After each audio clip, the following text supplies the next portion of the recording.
आज की हमारी क्लास एचडीपी फर्स्ट ईयर के लिए इंट्रोडक्टरी एनिमल ब्रीडिंग और जेनेटिक्स की है।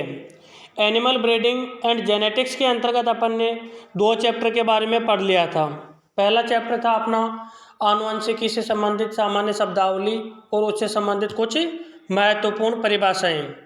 दूसरा चैप्टर था अपना विभिन्नताएं और आज अपना तीसरा चैप्टर है जिसका नाम है आपके न्यूक्लिक एसिड। तो आपको पता होना चाहिए कि न्यूक्लिक एसिड की खोज सबसे पहले किसने की थी, ऐसी कौन सी कोशिका थी जिसमें न्यूक्लिक एसिड को खोजा गया और उसका नाम क्या दिया गया। तो सबसे पहले अपन देखते हैं कि न्यूक्लिक अम्ल को सर्वप्रथम फ्रेडरिक मिश्र ने 1868 में मवाद कोशिका के केंद्रक से अलग किया। न्यूक्लिक अम्ल को सर्वप्रथम एक फ्रेडरिक मिश्र नामक वैज्ञानिक था, उसने 1868 में क्या किया, एक मवाद कोशिका के केंद्रक से न्यूक्लिक एसिड को अलग किया और उसको न्यूक्लिन नाम दिया। पहले ये नहीं पता था कि इसका नाम क्या है, क्या नहीं है, क्या नाम रखना है। तो फ्रेडरिक मिश्र ने अपने खोज के आधार पर इसका नाम न्यूक्लिन रखा। इसका न्यूक्लिक अम्ल नाम वो किसने दिया, तो न्यूक्लिक अम्ल नाम है वो रिचर्ड अल्टमान नामक वैज्ञानिक ने दिया। रिचर्ड अल्टमान नामक वैज्ञानिक ने न्यूक्लिक अम्ल नाम दिया। अब अपन देखते हैं कि ये जो न्यूक्लिक अम्ल है वो मवाद कोशिकाओं में पाया गया था। ये न्यूक्लिक अम्ल निम्न दो प्रकार का होता है, एक होता है डीएनए और दूसरा होता है आरएनए। डीएनए को बोलते हैं अपन डीऑक्सी राइबो न्यूक्लिक एसिड और आरएनए को बोलते हैं राइबो न्यूक्लिक एसिड। डीऑक्सी क्यों बोलते हैं डीएनए को, क्योंकि डीएनए में 2 नंबर कार्बन पर एक ऑक्सीजन की कमी होती है, इसलिए अपन इसको बोलते हैं डीऑक्सी राइबो न्यूक्लिक एसिड। अब अपन सबसे पहले डीएनए के बारे में पढ़ेंगे, आरएनए के बारे में बाद में पढ़ेंगे अपन। अब इससे पहले अपने को ये भी जानकारी होनी चाहिए कि ये जो डीएनए और आरएनए है वो क्या है, यानी डीएनए और आरएनए कहाँ पे पाए गए थे, कोशिका के केंद्रक में। और कोशिका के केंद्रक में जो भी चीज़ पाई जाती है वो क्या करती है, आनुवंशिक सूचनाओं के आदान प्रदान का कार्य करती है। तो ये डीएनए और आरएनए अपने क्या हो गए, ये हो गए एक प्रकार के आनुवंशिक पदार्थ। तो अब डीएनए है जो आनुवंशिक पदार्थ के रूप में किस में पाया जाता है और आरएनए आनुवंशिक पदार्थ के रूप में किस में पाया जाता है, यह भी अपने को जानकारी होना अत्यंत आवश्यक है।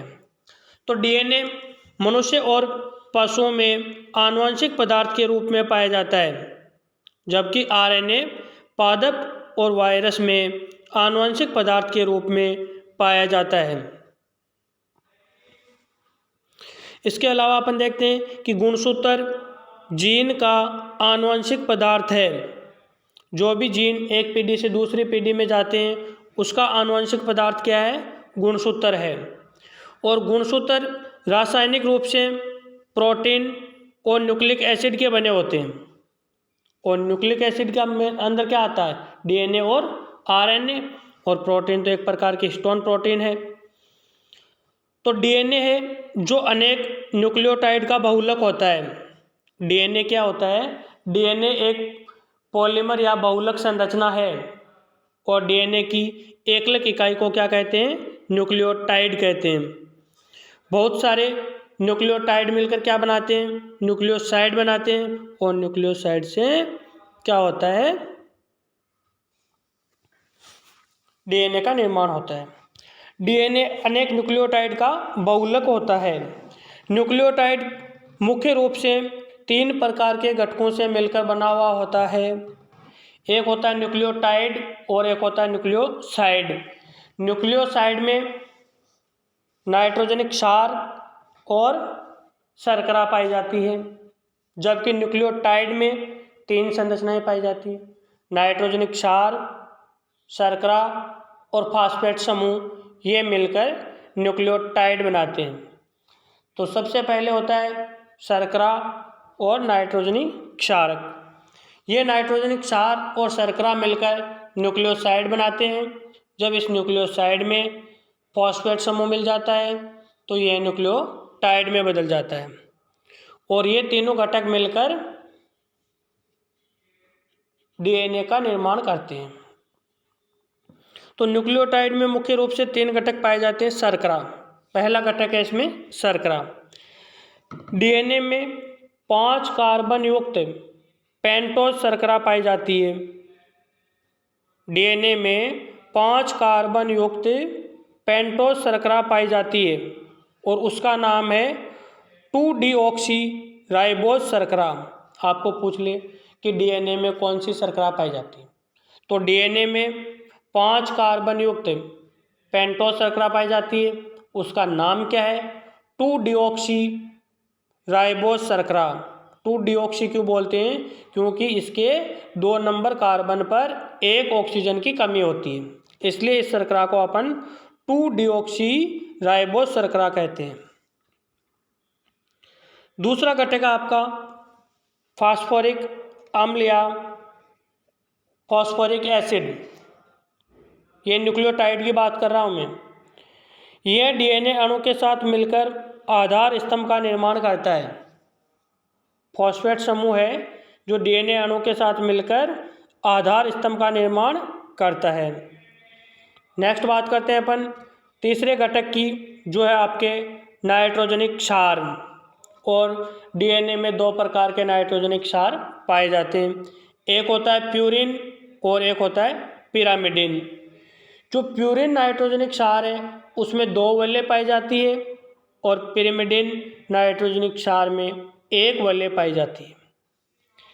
प्यूरिन नाइट्रोजनिक क्षार है वो भी 2 प्रकार का होता है और पिरामिडिन नाइट्रोजनिक क्षार है वो भी 2 प्रकार का होता है। प्यूरिन नाइट्रोजनिक क्षार 2 प्रकार का कौन कौन सा होता है? एक है आपके एडेनिन और दूसरा है ग्वानिन। इनके बीच में 2 हाइड्रोजन बंध पाए जाते हैं और पिरामिडिन नाइट्रोजनिक क्षार आपके वो है थायमिन और साइटोसिन।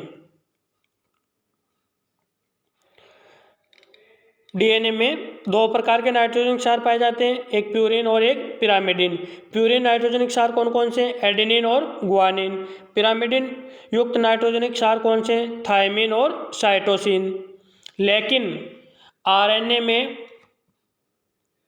जो आपकी थायमिन नाइट्रोजनिक क्षार है, थायमिन नाइट्रोजनिक क्षार के स्थान पर यूरेसिल नाइट्रोजनिक क्षार पाया जाता है।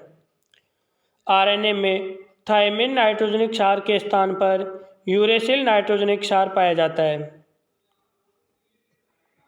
ये नाइट्रोजनिक क्षार और पेंटोज शर्करा, नाइट्रोजनिक क्षार तथा पेंटोज शर्करा ग्लाइकोसाइड बंध द्वारा जुड़कर न्यूक्लियोसाइड का निर्माण करते हैं। पेंटोज शर्करा और नाइट्रोजनिक क्षार ग्लाइकोसाइड बंध द्वारा जुड़कर न्यूक्लियोसाइड का निर्माण करते हैं और यह न्यूक्लियोसाइड फास्फेट समूह के साथ फास्फोडाइएस्टर बंध बनाकर न्यूक्लियोटाइड का निर्माण करती है। तो इसमें सीधा सीधा क्वेश्चन पूछा जाता है कि नाइट्रोजनिक क्षार और पेंटोज शर्करा के मध्य कौन सा बंध पाया जाता है? तो नाइट्रोजनिक क्षार और पेंटोज शर्करा के मध्य ग्लाइकोसाइड बंध पाया जाता है। नाइट्रोजनिक क्षार और पेंटोज शर्करा के मध्य ग्लाइकोसाइड बंध पाया जाता है, जबकि न्यूक्लियोसाइड और फास्फेट समूह के बीच फास्फोडाइएस्टर बंध पाया जाता है। इसी के आधार पर एक चारगाफ नियम दिया गया और ये चारगाफ का नियम क्या था कि डीएनए में A/T बराबर G/C बराबर 1 होता है, यानी एडेनिन अपॉन थायमिन बराबर ग्वानिन अपॉन साइटोसिन बराबर 1 होता है। लेकिन आरएनए में एडेनिन अपॉन यूरेसिल बराबर ग्वानिन अपॉन साइटोसिन बराबर 1 नहीं होता है। ये दोनों बराबर 1 नहीं होता है क्योंकि आरएनए में थायमिन के स्थान पर यूरेसिल नाइट्रोजनिक क्षार पाया जाता है। एडेनिन और थाइमिन जो नाइट्रोजनिक क्षार है उनके बीच 2 हाइड्रोजन बॉन्ड पाए जाते हैं, और ग्वानिन और साइटोसिन नाइट्रोजनिक क्षार के मध्य 3 हाइड्रोजन बॉन्ड पाए जाते हैं। अब अपन बात करते हैं डीएनए की संरचना के बारे में। तो डीएनए की संरचना का जो द्विकुंडलित मॉडल है, डीएनए की संरचना का द्विकुंडलित मॉडल सर्वप्रथम वाटसन और क्रिक नामक वैज्ञानिक ने दिया था। ये भी कई बार क्वेश्चन पूछा जाता है कि डीएनए की संरचना का द्विकुंडलित मॉडल किस वैज्ञानिक ने दिया। तो वाटसन और क्रिक नामक वैज्ञानिक ने डीएनए की संरचना का द्विकुंडलित मॉडल दिया और उसमें डीएनए की संरचना निम्न प्रकार बताई। वाटसन और क्रिक ने कहा कि डीएनए दोहरा कुंडलित होता है। डीएनए दोहरा कुंडलित होता है। डीएनए का अणु 2 सूत्रों से बना होता है। दोहरा कुंडलित है तो 2 सूत्रों से तो बना होगा ही। नेक्स्ट है, दोनों सूत्र एक केंद्रीय अक्ष के चारों तरफ दाहिनावर्त रूप से कुंडलित होते हैं। दोनों सूत्र एक केंद्रीय अक्ष के चारों तरफ दाहिनावर्त रूप से कुंडलित होते हैं और डीएनए में उपस्थित डीऑक्सी राइबोज एक श्रृंखला में 3' to 5' दिशा में फॉस्फोडाइएस्टर बंध द्वारा जुड़े रहते हैं। जो डीएनए में डीऑक्सीराइबोज शर्करा फास्फेट समूह नाइट्रोजनिक क्षार ये वगैरह पाए जाते हैं, वो एक श्रृंखला में 3' से 5' दिशा में फॉस्फोडाइएस्टर बंध द्वारा जुड़े रहते हैं। नेक्स्ट है, डीएनए के सूत्र शर्करा तथा फास्फेट समूह है वो डीएनए के किनारों को बनाते हैं। शर्करा तथा फॉस्फेट समूह डीएनए के किनारों को बनाते हैं और नाइट्रोजनिक क्षार डीएनए की संरचना का भीतरी भाग बनाता है। ये भी कई बार क्वेश्चन पूछा जाता है कि डीएनए सूत्र के किनारे किसके बने होते हैं। तो डीएनए सूत्र के किनारे शर्करा और फास्फेट समूह के बने होते हैं, जबकि इसका भीतरी भाग है वो नाइट्रोजनिक क्षार का बना हुआ होता है। नेक्स्ट आपके डीएनए के दोनों सूत्र एक दूसरे के विपरीत उपस्थित होते हैं, अर्थात एक सूत्र की दिशा अगर 5' to 3' है तो दूसरे सूत्र की दिशा 3' to 5' होगी। और डीएनए के दोनों सूत्र आपस में हाइड्रोजन बंध द्वारा जुड़े रहते हैं। साफ साफ बात है कि डीएनए द्विकुंडली संरचना होती है और इसके 2 सूत्र पाए जाते हैं और ये दोनों सूत्र आपस में हाइड्रोजन बंध द्वारा जुड़े रहते हैं। डीएनए की संरचना में एडेनिन का युग्मन थाइमिन से होता है तथा ग्वानिन का युग्मन साइटोसिन से होता है। एडेनिन और थाइमिन के मध्य 2 हाइड्रोजन बॉन्ड पाए जाते हैं और ग्वानिन व साइटोसिन के मध्य 3 हाइड्रोजन बॉन्ड पाए जाते हैं।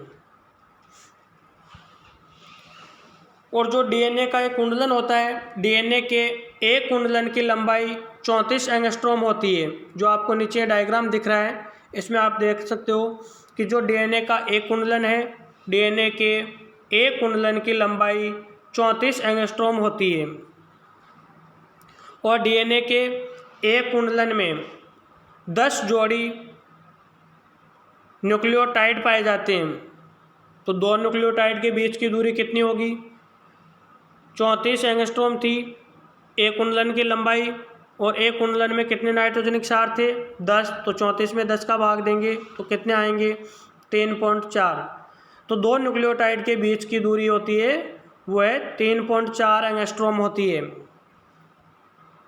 डीएनए की एक श्रृंखला में नाइट्रोजनिक क्षार का क्रम डीएनए की दूसरी श्रृंखला के क्षार क्रम का पूरक होता है।